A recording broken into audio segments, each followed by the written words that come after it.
Hey, what's up YouTube? I just wanted to do a quick video of my new bike, 2022 Sur Ron X. Great little e-bike. For those of you who are not familiar, this is kind of a cross between a bicycle and a dirt bike.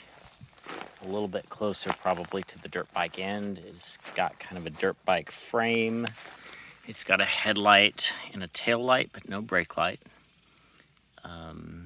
It's got a chain and sprocket setup that's similar to a dirt bike, but it's got bicycle wheels, bicycle tires,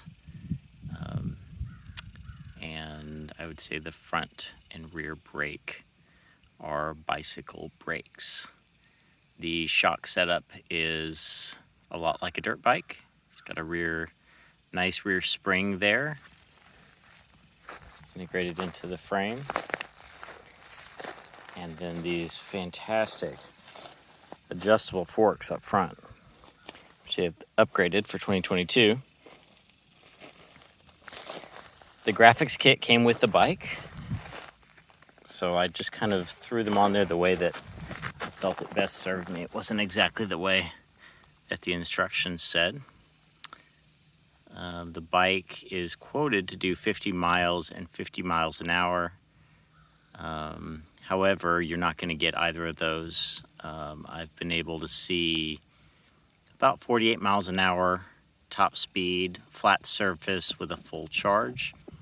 Once you get down to about 90 or 85%, that top speed is going to drop to about 45 miles an hour.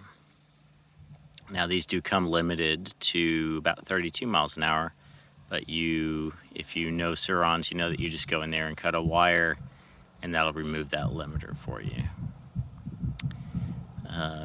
Charges in a few hours.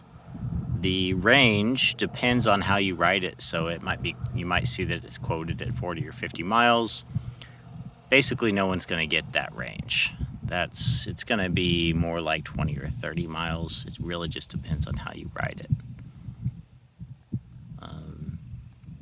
I really like the new brakes that they've done in this year model, so you get kind of like a neon finish. Really high quality brakes. They stop well.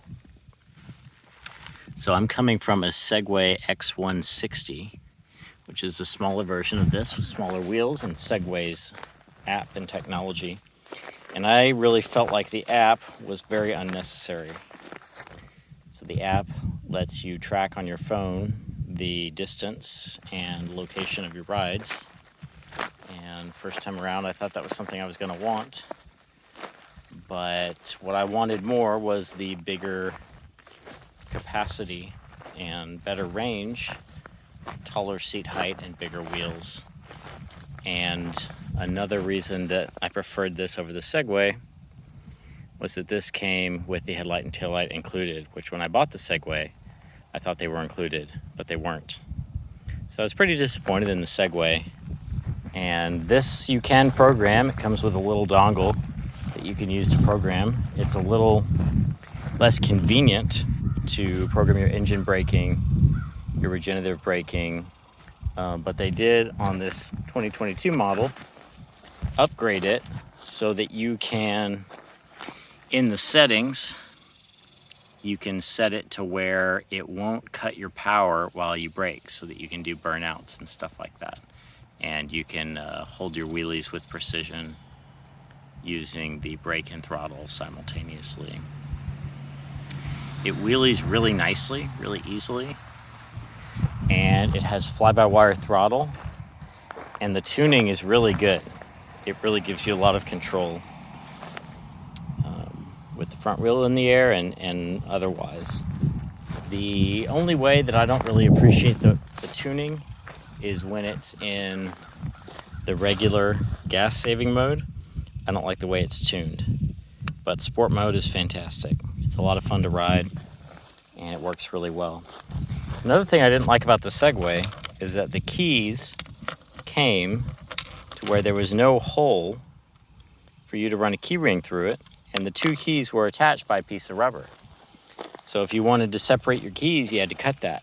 And then you didn't have a way of attaching anything to it. So I attached a small key ring to my 2 keys, but then if I lost one key, I lost both keys. So I was really disappointed with the Segway. So I sold it and went to the Sur Ron, which of course they're made by the same people.